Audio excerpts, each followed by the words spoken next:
Hey everybody, welcome in to the Minnesota Vikings post-game show here on Purple Insider, presented by FanDuel, where we will spend some time breaking down a game that looked a lot different than if you just looked at the box score. If you just open up the box score, let's say that you had things to do this morning, you come back, you're like, well, let's see what happened, and you go, whoa.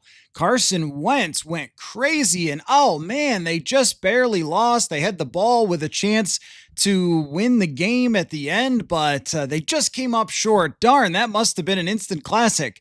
But if you actually watched every minute of the game, you do not feel that way at all. In fact, until the final moments, my headline was disaster in Dublin, because that's exactly what it felt like. It might still be the headline now, but it felt more like a disaster in Dublin than it did that they just barely escaped. Pittsburgh did with the victory, and the Vikings fought hard and so forth. It wasn't really that. I mean, this was a one-sided game that the Pittsburgh Steelers completely outplayed the Minnesota Vikings. And at the end of the game, some random stuff happened, including Mike Tomlin not going for the fourth down, which I guess makes sense, I suppose, but they didn't get a third down and won. The Vikings made a nice stop there. They got a last chance. Carson Wentz takes a sack where they end up losing a bunch of yards. They don't finish it out, and there you go.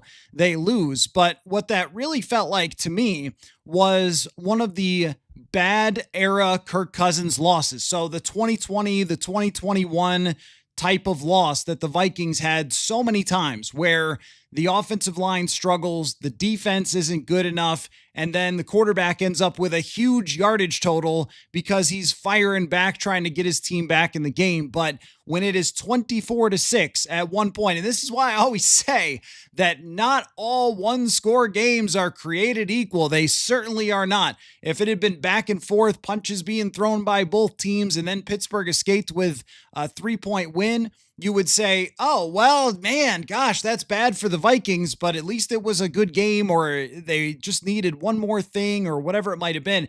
This was not that.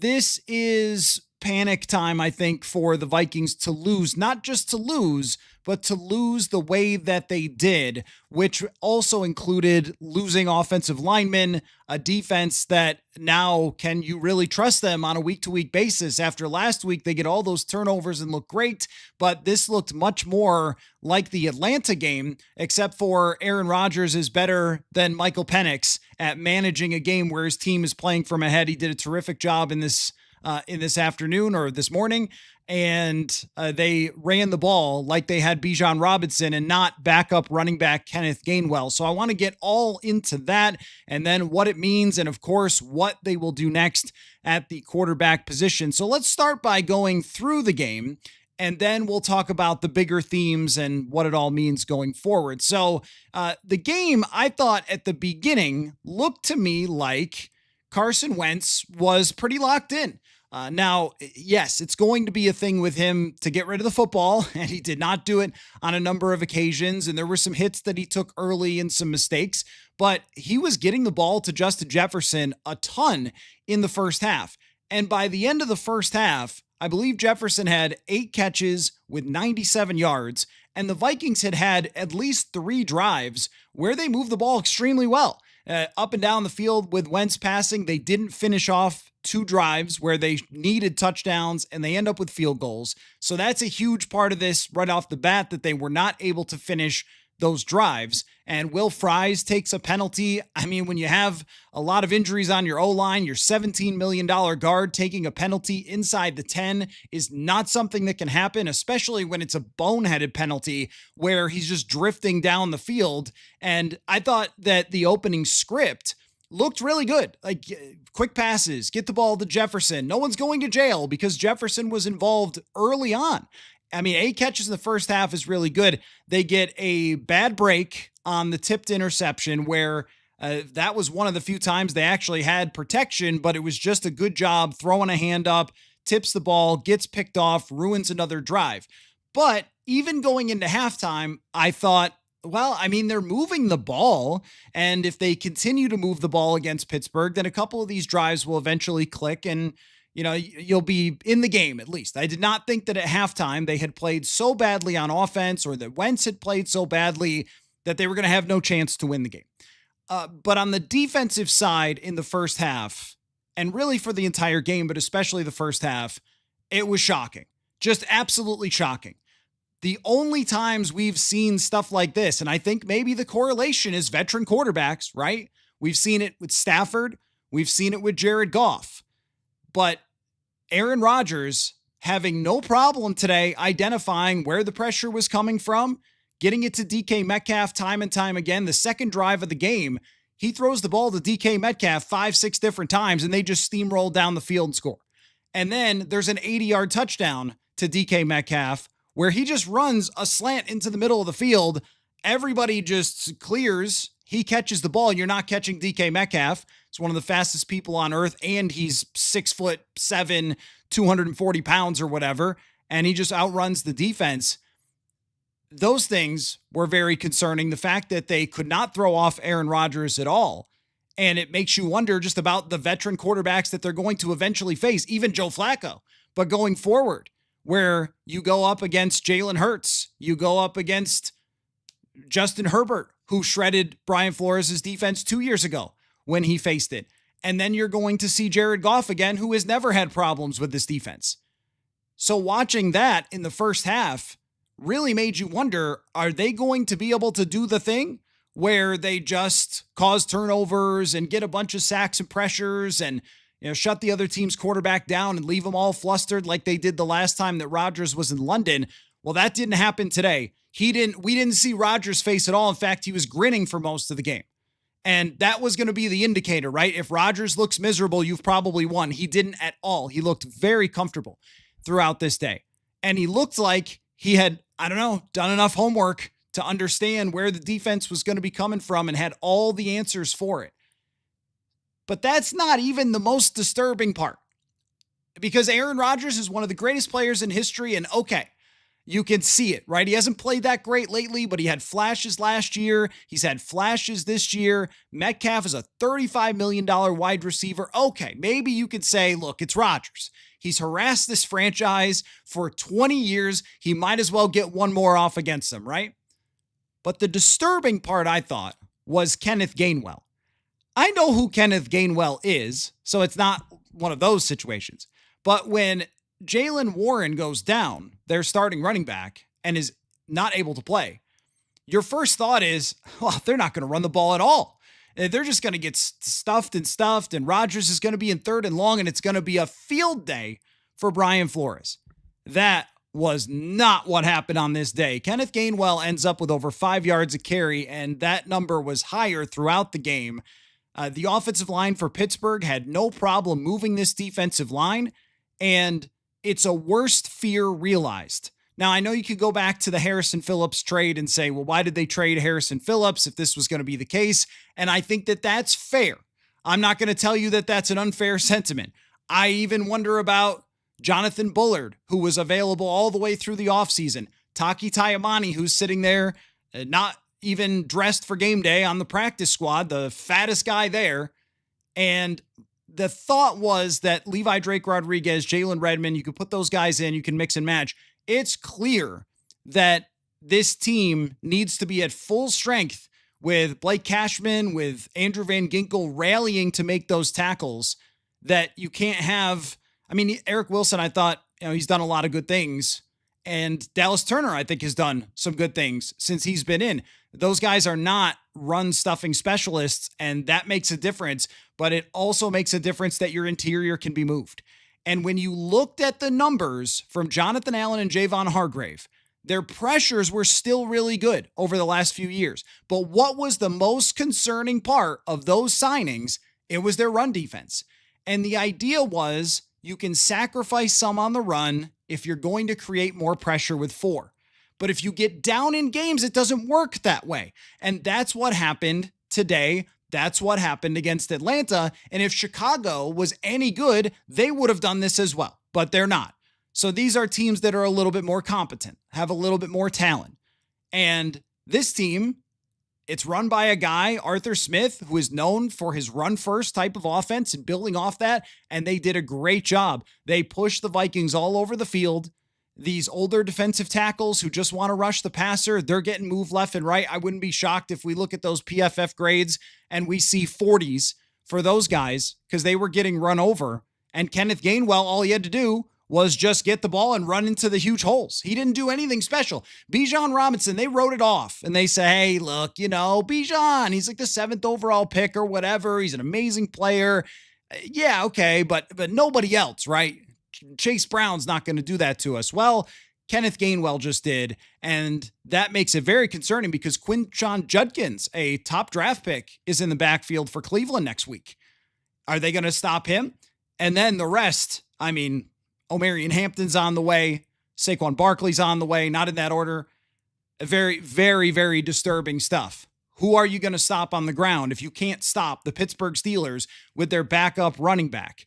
And that set the tone for the entire game because Carson Wentz, if you're going to win with Carson Wentz, there's a pretty clear formula here. You need everybody in. You can't have 3 backup offensive linemen. You have to play from ahead, which means you've got to run successfully with Jordan Mason. They didn't really do that today outside of a handful of runs. But when are you going to do that when you're losing? And you cannot play from behind. Absolutely cannot play from behind with a backup quarterback in the game. And he tried at the end. He tried. He got them a 80-yard touchdown, and he led another touchdown drive and converts the 2-point conversion. He tried.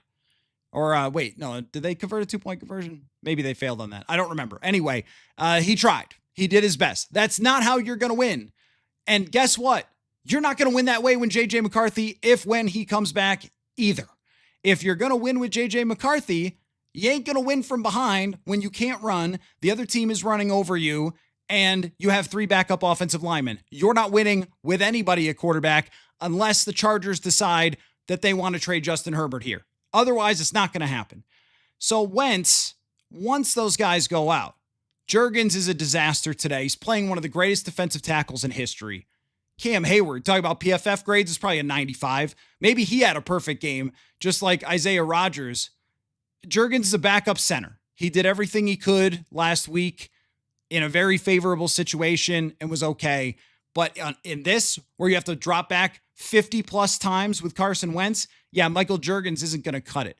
Blake Brandel messed up an assignment at the end of the game, which caused Carson Wentz to either get sacked or have to throw it away where they might have had a chance. Brandel's a backup player. Justin Skule in at right tackle. No chance against future Hall of Famer TJ Watt. You're not going to win many games with a backup caliber quarterback who just showed up here a month ago if all the things that you needed to go right for this to work all go wrong.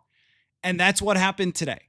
And I thought that there was no moment that demonstrated this better because I'm sure that there's maybe some discussion already, the play calling and all that, which is a conversation after every game.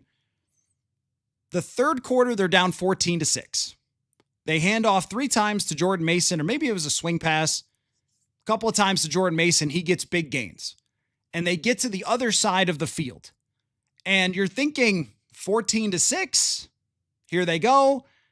They're going to get the offense going. Jefferson's going to get a big play or, keep pounding with Jordan Mason and you're going to tie this game. And then, hey, look, they play 4 quarters for a reason, right?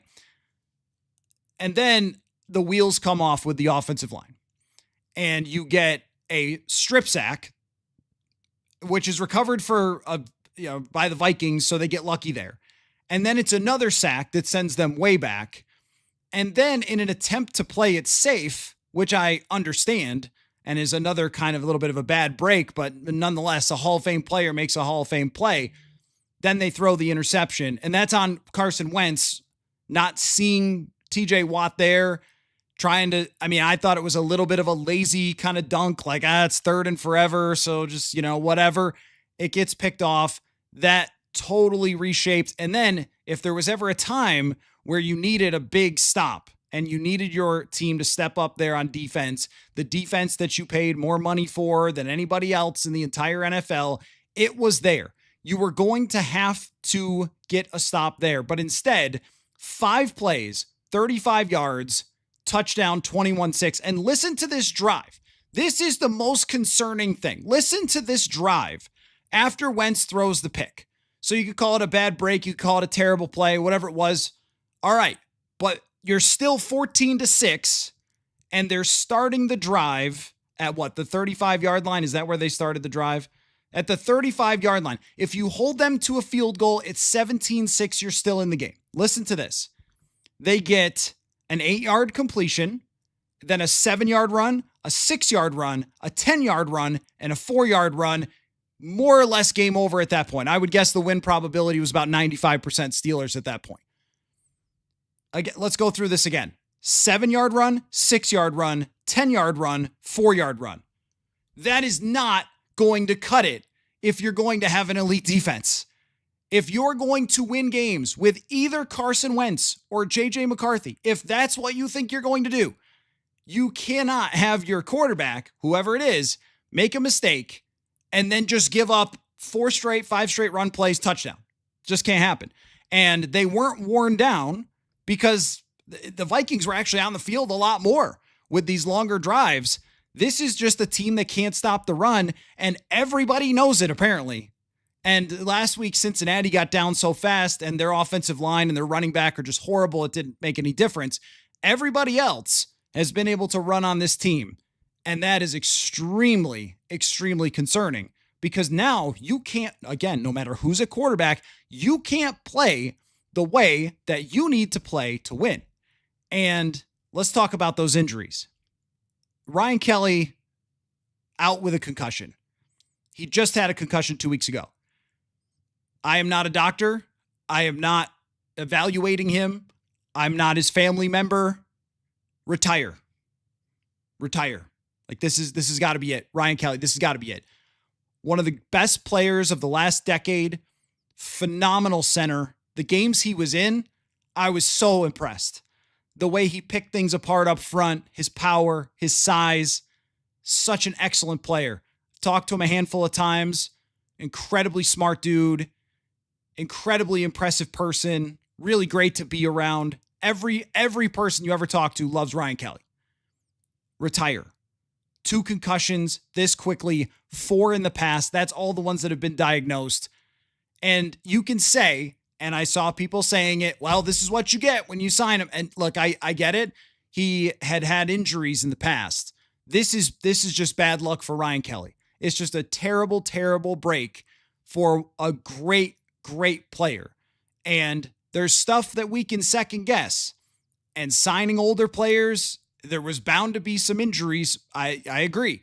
And the reason I didn't talk about them in the offseason much, because I was like, what do you want me to say? Yeah, if somebody gets they might get hurt. I don't know. Everybody might get hurt. The 22-year-old quarterback might get hurt. So you can second guess that. You could probably second guess not having a veteran backup center. I would fully agree with that because now it's Michael Juergens' show. And even he had to be evaluated at one point in the tent because everybody is getting hurt on the offensive line. But I don't like second guessing the signing for 2 years and $9 million of a guy who had played 800 or something snaps last year. You knew that there would be bumps and bruises, but this is just a bad break for Ryan Kelly. And the same goes for Brian O'Neill, who doesn't have that much of an injury history. He's been banged up at times throughout his career, and he gets hurt on a field goal. So now you might end up, and I would much prefer to see Walter Rouse in there, by the way. I don't know why he was inactive today. I'd much prefer to see him instead of Justin Skule, but you might go forward with Justin Skule, Michael Juergens, Blake Brandel, as Donovan Jackson is out. I don't know what they're supposed to do on the offensive line. I don't know how much you can second guess that.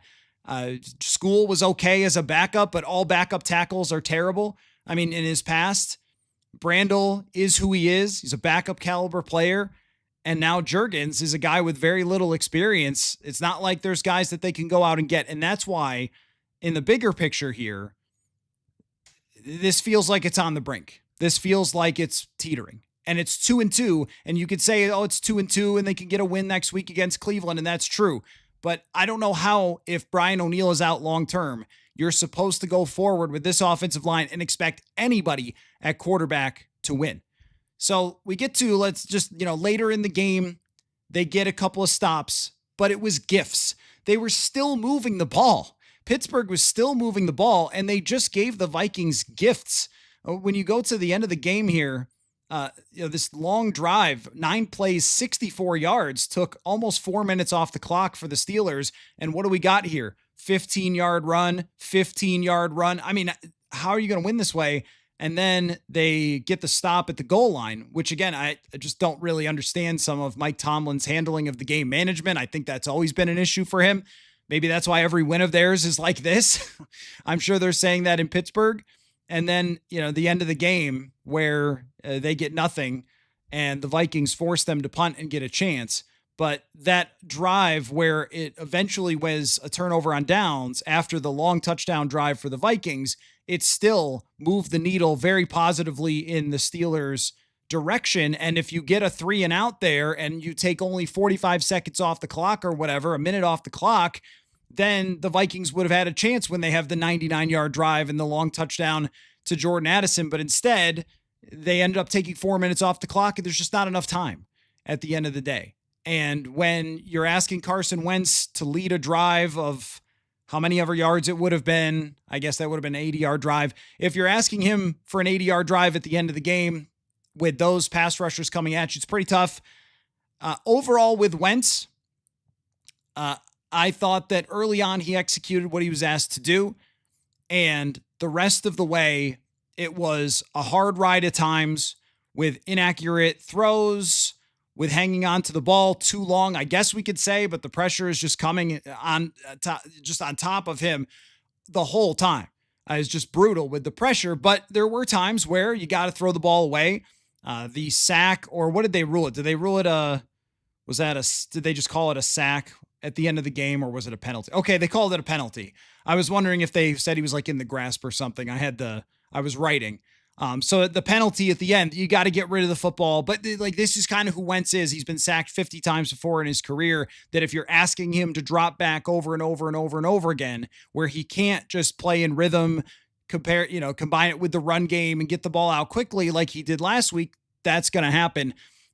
So Wentz overall ends up with huge numbers on this day. Jefferson ends up with huge numbers. A lot of it feels pretty empty. And to me, he played kind of a Nick Mullins-y type of game where it was inaccurate and he threw for a ton of yards, but they were playing from behind, and you just end up with an empty feeling at the end about the quarterback play. I wouldn't say that it was horrific. I would say that it was the type of game situation that this is what you would expect from somebody like Carson Wentz. That if you have Mahomes, if you have Herbert, if you have probably, 10 starting quarterbacks in the league, you'd have a chance to win this one. But, with Wentz, that's not really where you're at right now. So I'm sure that there will be a lot of you told us Wentz was the GOAT last week, which of course I didn't. But this is the level of performance that you're going to get for a backup. If you want to win with them, you've seen it. You have seen it many times in Vikings history. If you want to win with Case Keenum, you don't win playing behind 24-6 because you can't stop anything. That's what it looks like with Nick Mullins in 2023. I said bad Kirk era, but Mullins 2023 against Cincinnati, against Detroit, where the defense wasn't doing its job, and then the guy's going to make mistakes because he's not a starting quarterback in the NFL. That's what you get. So that leads me to the bigger picture here and about the quarterback situation. After 2 games with Carson Wentz, you've seen him play extremely well when in the right circumstance, and you've seen gestures at everything today, which was some really good plays, some really good drives, and some really bad and some unacceptable stuff from him. The delay of game, how does that even happen at the end where they could have had a chance? I don't know whose fault that is, but the quarterback's the guy out there with the ball. And if Kirk Cousins was the quarterback, I would have been telling you that's on Kirk, so I'm going to tell you that's on Carson. And I would have told you last year when Caleb Williams messed up something like that on Thanksgiving that it's on the quarterback. You're the guy out there. Getting a delay of game is absurd at the end after you've just spiked the football. That was just crazy. So there was a lot of stuff that was just big mistakes from Wentz, and even got bailed out by them bobbling the ball at the end, but there were open throws. There's one in the red zone where they don't end up scoring a touchdown to TJ Hawkinson. Hawkinson runs an out route. It's right there, and the throw's behind him. And Hawkinson has to make a hard catch, but that just doesn't happen. That has not ever really been his thing since he's been a Viking. And you could definitely get to a point, I don't feel like it needs to be said today, but when you're looking at the money that was paid out there, you're certainly asking, can you make that catch? Can you make a catch that's a little bit behind you that just asks you to turn around and make a play? But that hasn't really been who TJ Hawkinson has been over the last couple of years. So there were a lot of throws, though, that needed to be on point that weren't. He gave them a fighting chance. But that's about all Carson Wentz is going to do because there's a ceiling on that. And we talked about that. And that's the concern about having Carson Wentz be your quarterback and sticking with him, is that you have a ceiling. And when you win 48-10, it looks great and everyone feels like, oh, we're back and this is who we really are. It's not. It's a combination. It's not the 48-10 team. It's not as bad as it was in Atlanta. And today was kind of in the middle, where it was some really good moments for them throwing the ball to Jefferson, which you can win a lot of games and stay in a lot of games doing that. But if you're not going to stop the run and you're not going to give your team a chance to stay ahead and play with Jordan Mason, you're just not going to win, or you're going to have to win on miracle stuff or whatever. I feel like we've just seen this script so many times. For those of you who watched closely the 2016 season, the second half of that year, there's probably 5 different games from that year, 5 different games from 2020, 2021, especially. There's a lot of those that went just like this. And then 2023 went like this as well, as also some, losses that they had mixed in the last couple of years. So now you're talking about a 2-2 team that is about to face one of the best defensive lines, if not the best in the NFL. I don't think that's a good time to put in J.J. McCarthy. And I'm not sure when it will be. Probably against Philadelphia, though, after the bye week. If they beat the Cleveland Browns 41-12, I don't know that you'll see McCarthy. I'm not sure. We don't really know how Kevin O'Connell is feeling about this.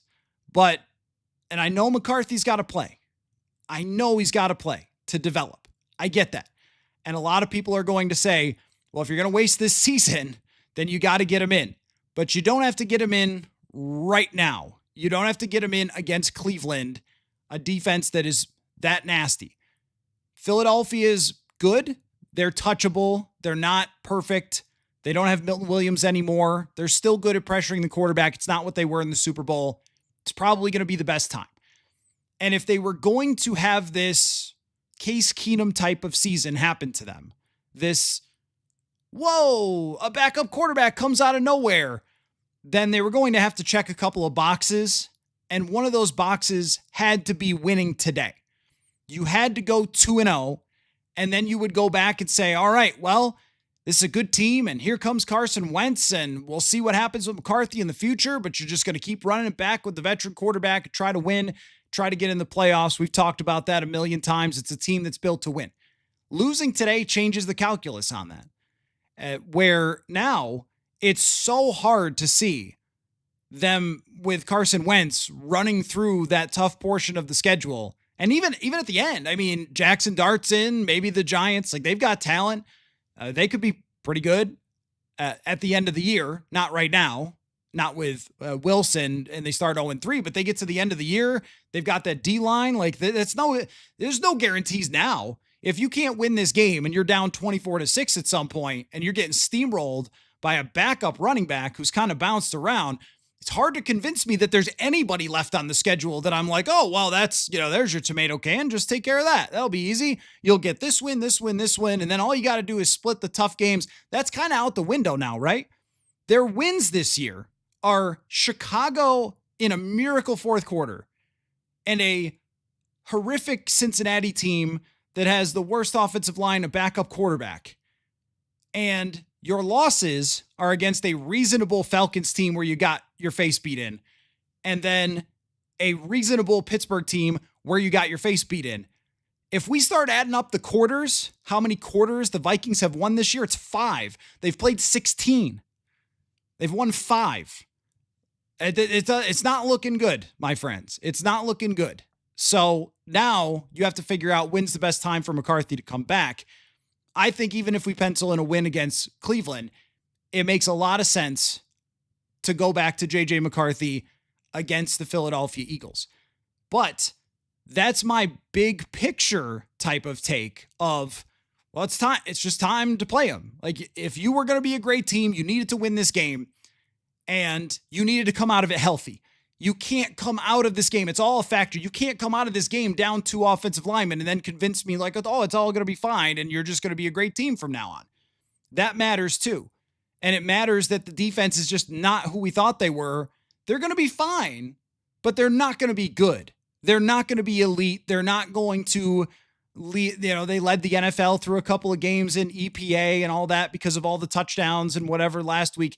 That's not who they're really going to be as they go through the rest of this season. I think they're going to have their moments and they're going to be very flawed and ultimately just be another defense in the league, which is kind of how it is from week to week and even from year to year.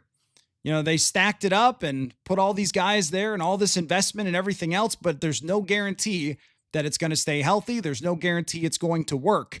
And what we saw today, if it had just been a couple of throws from Aaron Rodgers and they stopped the run and they lost by 3, okay.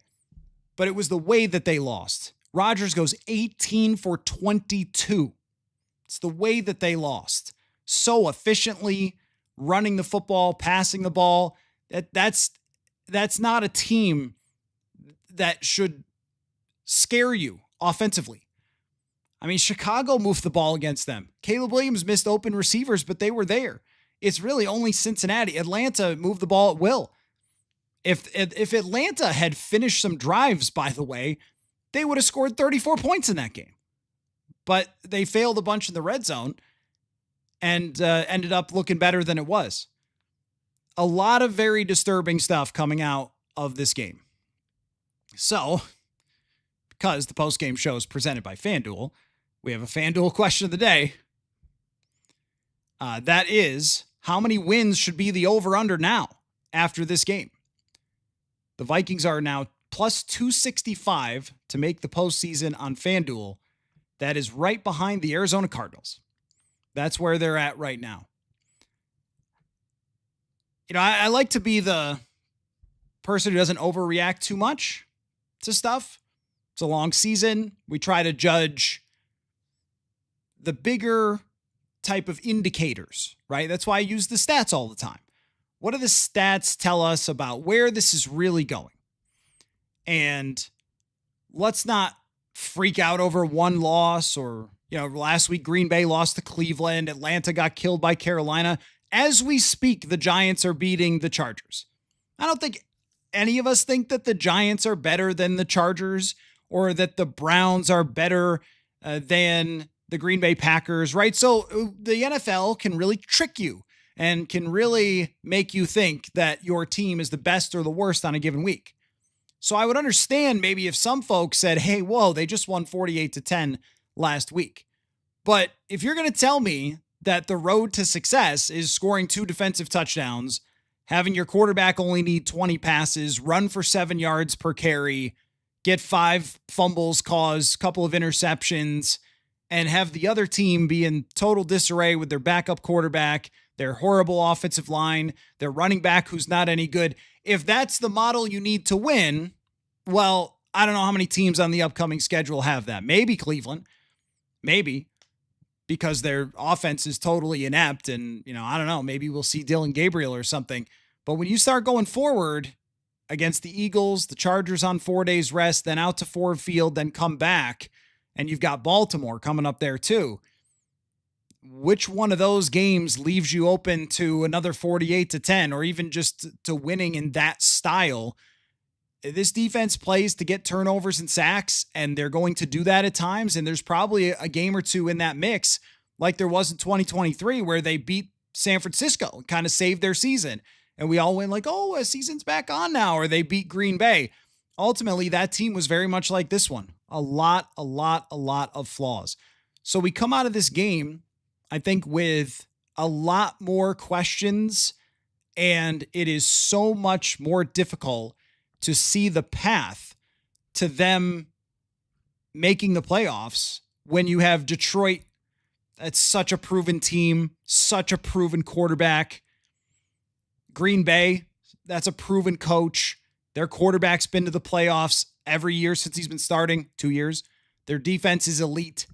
How do you get in that mix? How do you get in that mix if you stick with Wentz and then you need him to play hero for you? I mean, if you told me before the game Carson Wentz was going to throw 45 times for 350 yards, you know what I would have said? Oh, they got killed then, right? Because there's no world where you want to play that way. And Jordan Mason runs 16 times for 57 yards. It's not enough runs. It's not enough yards. But who are you pushing around with this offensive line that's as banged up as it is? So we've almost reached the portion now of this conversation, this breakdown of this loss, where we're looking around who to point fingers at and who to blame, because that's what we have to do in a post-game show after a team that lost. And I think it's a pie chart. But the biggest piece of the pie is the injuries. I don't think there's any way around that, because with Ryan Kelly and Brian O'Neill and Donovan Jackson and Christian Darrisaw, that's a really good offensive line. It's just never played together.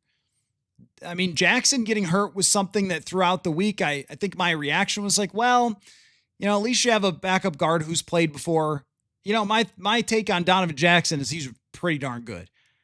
Because today it was a rough ride for Blake Brandel over there at left guard. How are you going to maximize Jordan Mason if you can't get push up front? Because when you have Donovan Jackson, he is so athletic and so skilled. He can get out to linebackers. He can turn defensive linemen. He was doing high-level stuff last week against Cincinnati and in week 1 against Chicago. Clearly the Atlanta game was tougher, but Jackson is a high-level talent. And you don't have that for multiple weeks. Maybe he comes back out of the bye. That would be helpful. Kelly may never return. I hope that he doesn't. If he does, I'm going to be really worried every single snap that he's out there.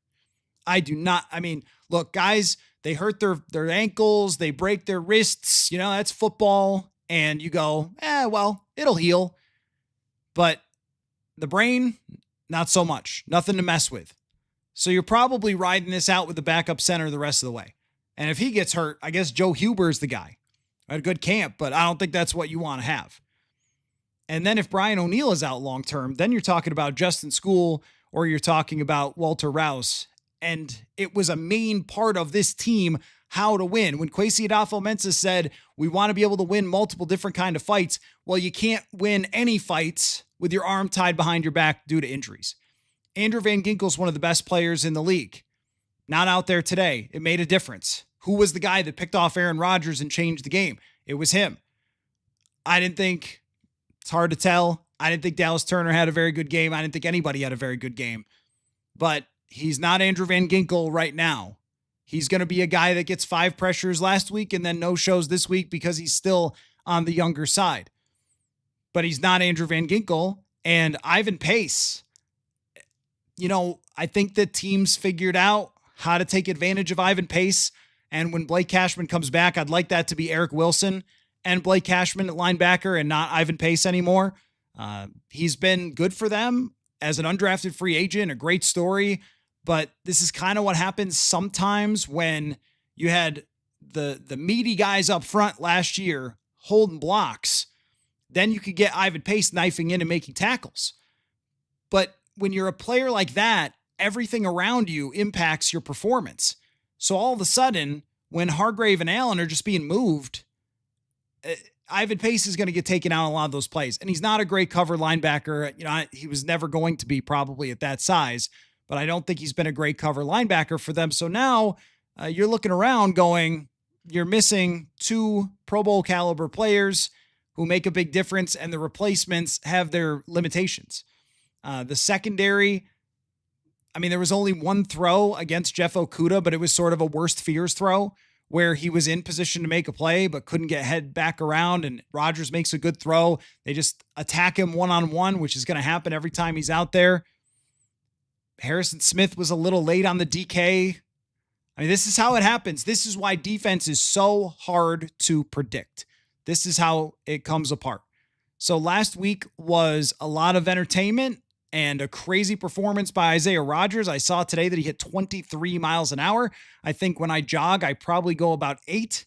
So, I mean, I'm impressed there, but the secondary has got its weaknesses and the D-line's got its weaknesses, and that's not the plan. That's not how you're going to win multiple kinds of fights. So when we start to look forward, it's difficult to see how this team after this can flip a switch. I think that's the hardest part for me as I try to project forward. What have you got here and how does it become something really good? You know what it feels like? It feels like a 2020 season where you get behind the 8 ball and you're never able to catch up. And even if you get some wins, even if you have some fun games, even if you pull an upset against somebody like in 2020 when they went to Green Bay and they beat them, I think that was 2020, and they beat them, and it's like, oh, let's not trade Danielle Hunter at the deadline. That wasn't that season. That was 23. 2020 was, let's not trade, maybe it was Riley Reif, somebody else at the deadline, Kyle Rudolph, whoever it was. Yeah, I think it might have been Kyle Rudolph. Like, let's not trade those guys at the deadline. 2023, this happened too. You get a win right before the deadline, and it's like, don't trade Danielle Hunter for a second-round draft pick. Hunter leaves. I mean, yeah, you get eventual compensation for that, but you didn't get the draft pick right away, and that's usually why teams sell at the deadline if they can't really do it. 2-2 in a lot of years, depending on the schedule, would have felt like, okay, well, season's still on. And I know Adam Thielen had brought this up. Hey, we were 2-2 in 2017.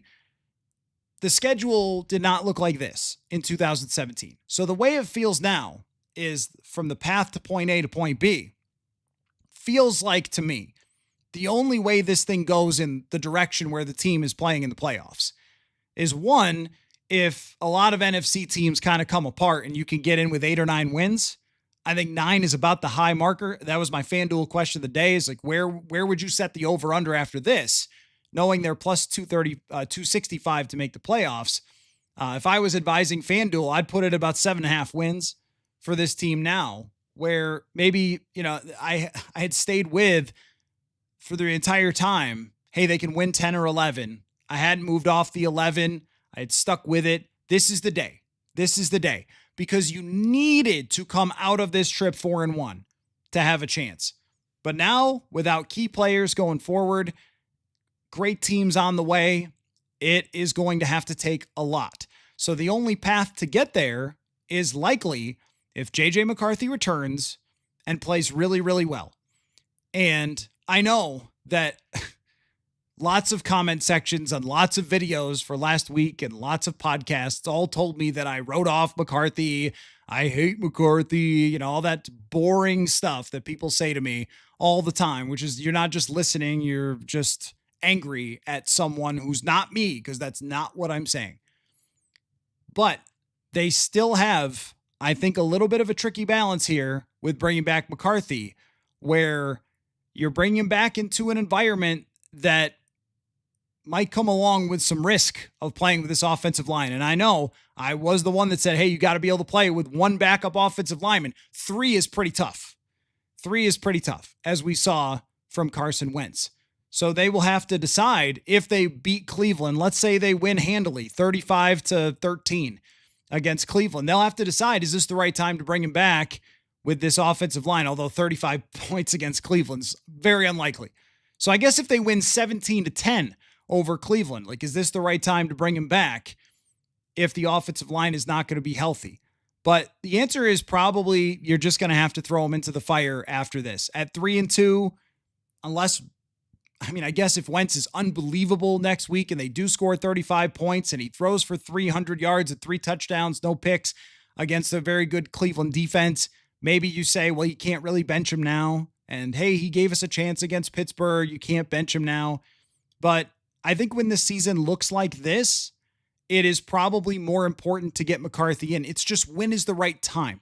Because I don't like that turnaround. I don't like the idea of McCarthy not having everything at his disposal from a game plan perspective against the Los Angeles Chargers. And again, I know you could say, well, you're babying him and he's going to be, he's a pro quarterback. But historically, younger quarterbacks on Thursday Night Football with that shorter turnaround have had more trouble. I don't know if I like that for him. Maybe against Detroit, see where you're at record-wise, and then you just go from there and then you just ride it out. Like Baltimore's defense isn't special. You've got Chicago at some point. You've got Dallas where he can get 300 yards against them and just go the rest of the way. Because at this moment, again, it's only 2-2, but it also feels like this was not the way it could go if you were going to actually go and compete to be in the postseason. So feel free to jump on that FanDuel question of the day. I'm not sure what else there is to say about this one. I guess I could say that they've got a receiving weapon in Xavier Scott. Jordan Addison did a great job in his return. He did have one big drop, though, but 4 catches, 114. Huge day for Justin Jefferson, which may be influential in whether McCarthy comes back. I don't know. I think that has to be all KOC's decision. When we start talking about coaching in this game, there's always going to be conversations about that because it's a football game. I don't know what plays work with that offensive line versus that defensive line. Maybe we could pick a few apart. That drive I mentioned in the third quarter, that was where I thought probably should stick with Jordan Mason there. There was a red zone situation where I think it needed to be a little bit simpler probably, but one of the red zones got called back for a very silly penalty. And bounces didn't go their way in this game much. They did recover one of their own fumbles. But Aaron Rodgers, that changed the game too. Rodgers scrambling and he gets stripped from behind by Jonathan Grenard and it bounces right into their offensive tackle's arms. But this team today, I don't know. I don't have the QB hits up. Did they hit Rodgers at all? Redmond threw him, but other than that, they barely hit him at all. So when we do the finger pointing game, you need a lot of fingers for this game. This isn't one where you could say, well, this guy is the one who blew it. This guy is the one who blew it. The front office is the one who blew it. It's really everybody. It is questionable now to not have Harrison Phillips or Jonathan Bullard here. It is very questionable now, even though they have created pressure on the interior to spend as much money as they did on the older guys who your expectation was that they were going to be able to stop, at least reasonably stop the run. But if they can't stop it at all, then they're not worth what you're paying them, even if they create pressure. So that's a question mark. You spend on Aaron Jones, and in the offseason, it looks like a life hack to spend on all the older players, but now it's starting to pile up where it doesn't look as good. And that's the risk you take. That's the dice you roll. I thought it makes sense to me because even if Allen doesn't work out, but Hargrave does, okay, well, you've got the rookie quarterback contract. If Aaron Jones doesn't work out, Jordan Mason will, and you kind of see that. But now you start to add it up, and you knew the risks. And there were risks involved of going out and spending this much on the interior D-line, which I think at their best have been very, very good, but not against the run here. And then Kelly is now out. Jones is now out. It's a very tough situation for the Vikings. And this is one where some people will say, oh, now last week you were crowning them and now you're saying the sky is falling. Well, it's been quite the whiplash, hasn't it? It's been quite the change. And had they won this game and found a way to escape, I think that some of the takeaways would probably be similar. Even if they had found a way to tie it, get the ball back, score a touchdown, win the game, give Ireland the best football that they've ever seen in their entire lives. Even if they had done that, I think we still would have come in here and said, this is a lot of problems and this isn't going to work going forward, but at least you would be coming out of it sort of survive and advance. Not finding a way to pull off the victory when you get a gift from Mike Tomlin at the end is pretty crushing to this team's chances. I would change their chances to make the playoffs big time after this loss because of everything that is here. So we can't quite get into the mode of this season now is just JJ McCarthy development because it is 2-2. It's a long year. We thought Cincinnati would be really good. Cincinnati comes in with Jake Browning. It's altogether possible that, I don't know, maybe who's the Chargers backup? Is it Easton Stick still? No, he's somewhere else. Taylor Heineke, somebody that you're not facing the starting quarterbacks you expect. That happens on a week-to-week basis, and you can get lucky and you can turn things around. And we've seen it before where this team, because they have good coaching, they will keep a bad season alive. That was how 23 felt with the Josh Dobbs game. That's how it felt. And I'll still say Mike Zimmer was a very good coach. That's how it felt with some of the Zimmer years, where they're one game away in 2021 for making the playoffs, but it just wasn't enough. And I think we've all got the sense for that right now. If they had played much better against Chicago, had they played much better against Atlanta, I wouldn't be saying that it has that feeling. I would be saying, well, maybe you got a bad break against Atlanta or something. It wasn't. It was Atlanta dominating your offensive line. And this feels like the same offense. This feels like, at this moment, the worst offensive line that we've seen since 2016. And I just would have never dreamed that you'd be saying that by week 4 with all the talent they have, but it's got to be on the field. So one of those years is what it feels like. This is a crushing loss to their long-term chances, and it leaves them with a ton of questions. How are they going to fix the run defense? Is there a fix to the run defense? I mean, if it's a practice squad nose tackle, I'd be pretty surprised. I think there's more to it. And then I think we could start getting into the other stuff down the line, like the front office's handling of the offseason. I was for a lot of the moves, but I remember a conversation I had about Seth Walder's offseason rankings from ESPN, where he had kind of hammered the Vikings and he didn't like he had graded all the moves and he graded them all terribly, hated every one of them. And it was like Jonathan Allen, D, Javon Hargrave, C, he just like crushed them. And I remember Vikings fans were very mad at the rankings because that's all we have in June or whatever. And I was breaking them down. And what I said was, I could see a world where he's right, that I support what they're doing because spending the money is what you do when you're in this spot. You spend the money.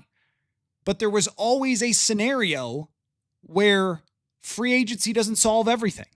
And I mentioned it earlier this week, the Philadelphia Eagles dream team, where you go into the offseason and you're the team that spends, and then you get all the bad luck and it doesn't work out. That's what it feels like right now. The only thing I could say that's on the other side of that is that they have coaches who can fix things. They've gotten back on track after bad losses before, and they're playing the Cleveland Browns next week. You come out of the first 5 games at 3-2, your season is definitely not over. It feels like the concept of being a Super Bowl contender, and maybe even the concept of playing and winning playoff games right now, is at a flicker, where going into the season, I would have said that the chances of that were very good. But I didn't know that Ryan Kelly, Brian O'Neill, Andrew Van Ginkel, Aaron Jones, Blake Cashman, who am I missing? Harrison Smith was out for the first couple games. Now he's just working his way back. It's a lot to overcome. They have their work cut out for them. And I don't know what to say about the quarterback situation of what the right answer is, because I would be very concerned about playing J.J. McCarthy against the Cleveland Browns next week. He was already holding the ball too long. You saw what happened when Carson Wentz held the ball too long today, right? Got killed. That's what would happen with J.J. McCarthy as well. And then you go play after the bye. It makes a lot of sense to go back to McCarthy after the bye, and even if they win, and say, thanks for filling in Carson, and he's back to full health. That's what makes the most sense to me now, is to go back at 3-2, and whatever happens with J.J. McCarthy, just fight through it. I don't love that turnaround, though, against the Chargers. I would much rather see him start for the first time against Detroit and just make the most of these couple of weeks. Hopefully at that point, if you're the offensive line, you've gotten some guys back, Donovan Jackson and Brian O'Neill, and you go from there. That's how I would probably project it right now, but nobody really knows where this is going to go. All I know is that this was a fork in the road game. And that's the final comment that I want to make. This was a fork in the road game for the Vikings season. And had they lost this game 24-21 on a last-second field goal where they played great and the guy makes a 60-yard field goal and you're like, then I still could have been talked into, like, yeah, all right, well, things are still mostly on track. That one's going to hurt, though. But the way that it happened, to get down like they did, to struggle like they did against the run and against Rodgers, who finishes 18 for 22, 200 yards. I think if you were taking the over on the FanDuel over-under, it was like 202.5. Those people are good at their jobs. But 18 for 22, 200 yards, you're not winning that game if you give up a 90% completion percentage to one of the best quarterbacks in history. You're not winning that game, and you're not convincing me that you're suddenly going to flip on a switch and stop Justin Herbert. Wait, you got the Super Bowl champion, Justin Herbert, who completed 40 passes against you last time, Jared Goff, who's ripped you to shreds. Those are your next opponents after Cleveland.